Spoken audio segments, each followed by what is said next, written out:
Quase 40 mil novos casos de câncer de cabeça e pescoço devem ser diagnosticados esse ano no país. É a previsão do Instituto Nacional do Câncer, o INCA. E nesse panorama, uma preocupação: 70% já em fase avançada. Julho traz a cor verde como sinal de conscientização sobre esse tipo de tumor. E eu vou conversar agora com a doutora Cristiane Botelho, ela que é cirurgiã de cabeça e pescoço e acompanhou a história da Sara também. Obrigada por ter vindo, viu? Obrigada a você, é um prazer estar aqui, falar de um tema que é tão importante e que a gente fala tão pouco, né? Exatamente.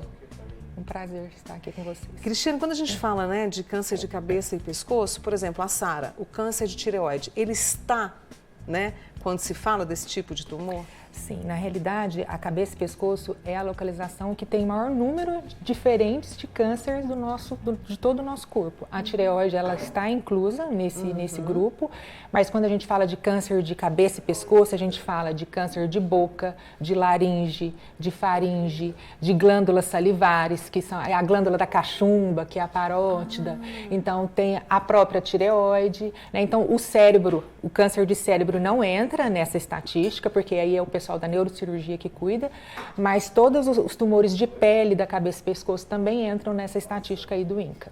Por isso, e essa preocupação do INCA, né? Porque 70% serão diagnosticados em fase avançada. É por essa falta de olhar para nós mesmos? Sim, o que acontece, a tendência é que o nódulo, o câncer de cabeça e pescoço, a apresentação mais comum, vamos falar de boca e de orofaringe, são de feridas que não se curam ou de nódulos no pescoço. E a tendência da pessoa é achar que aquilo é normal, aquilo vai desaparecer, isso aqui é só uma feridinha, às vezes fica com vergonha. Ai, meu Deus, eu acho assim que a falta de informação é que leva ao diagnóstico mais tardio. Por isso que eu convidei você para vir falar comigo nesse Julho Verde. Aliás, você está de verde, né? E como ela já adiantou alguns sintomas, eu quero que você acompanhe comigo. Nós vamos começar aqui a trazer os sintomas para você. Pode ser, Marielle? Porque você citou em relação aos nódulos, né? E a gente tem o quê? Também tem a rouquidão como sintoma? Rouquidão é um dos primeiros sintomas do câncer de laringe. Então, os sintomas, eles estão mais relacionados ao sítio aonde aquela lesão aparece.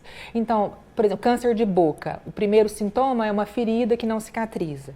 Câncer de laringe, uma rouquidão que não desaparece com 15 dias. Dor de garganta que não melhora. Dificuldade para engolir, sangramento nasal.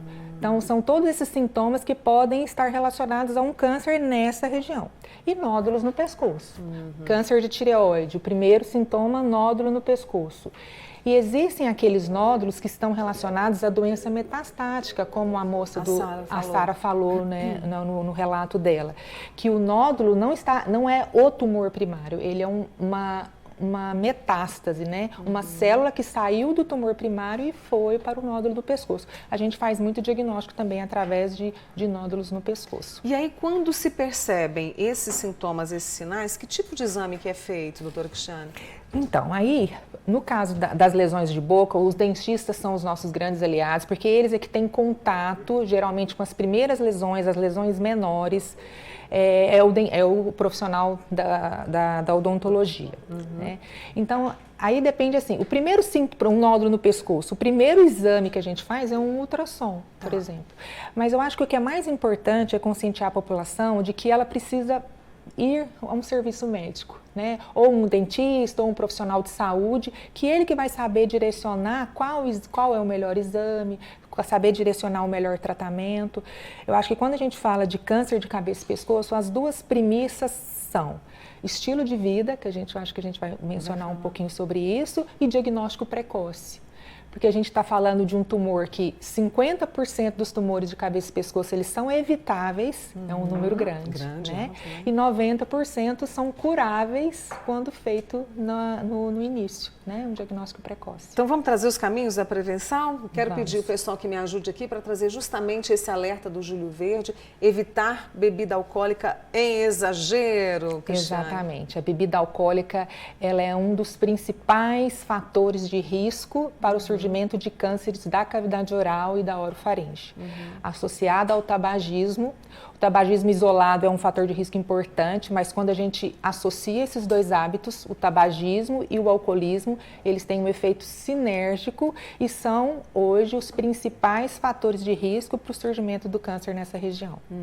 A gente tem outros caminhos para prevenção, que é a questão da vacina contra o HPV. Sim. Aliás, nesse final de semana a gente tem mutirão em Uberlândia. Isso. A questão da responsabilidade de usar preservativo também, porque pode, né? Exatamente. O HPV, a gente tem visto nos últimos tempos a mudança do padrão de surgimento dos tumores, porque antes assim, a gente via esses tumores aparecerem numa faixa etária mais velha, porque estava relacionada ao consumo de álcool e o de tabagismo. Hoje, com a população exposta ao HPV muito cedo, a gente tem visto o surgimento de tumores em pacientes muito jovens e pacientes relacionados ao HPV, em tumores relacionados ao HPV. Você falou da alimentação equilibrada, alimentação saudável, atividade física, tudo isso faz parte desse pacote? Tudo também? Isso faz parte desse pacote. A atividade física e a ingestão de alimentos, né, naturais, saudáveis, eles são preventivos não somente no câncer de cabeça e pescoço, mas em todos os cânceres, em todas as outras localizações. Cristiane, eu peguei um dado, né, fazendo pesquisa, que a gente, inclusive em julho, a gente teve o Dia do Homem, né?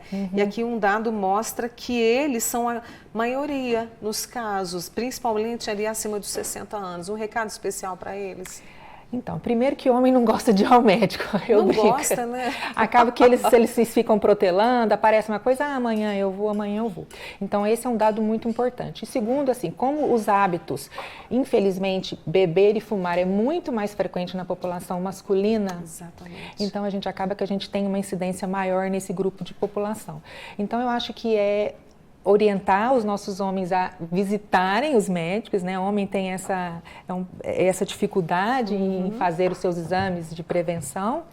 E a questão dos hábitos, né? De beber e de fumar. E aí, diagnosticado, só para a gente fechar, o tratamento vai depender também de que estágio está a doença? Sim. O que a gente tem que levar em consideração é que quanto mais tardio é o diagnóstico, maiores são as sequelas. A cabeça e pescoço é uma área socialmente muito exposta. Exato. E que dependendo do estágio que a gente faz o tratamento, a gente estigmatiza muito a pessoa, né?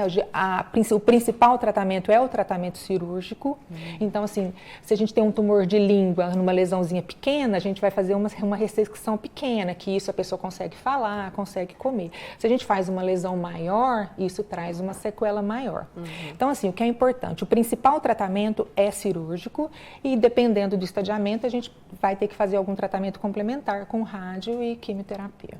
Muito bem, esse recado da doutora Cristiane Botelho, ela que é cirurgiã de cabeça e pescoço, nos alertando para estarmos atentos, para que a gente possa rever a nossa postura em relação ao nosso estilo de vida, né? E multiplicar essa informação. Compartilhe essa conversa que eu tive com a doutora Cristiane, com seus amigos, com a sua família, tá? Cristiane, espero recebê-la mais vezes aqui para a gente sempre orientar, né? Ótimo, foi um prazer. Prazer, foi meu bom fim de semana, tá bom?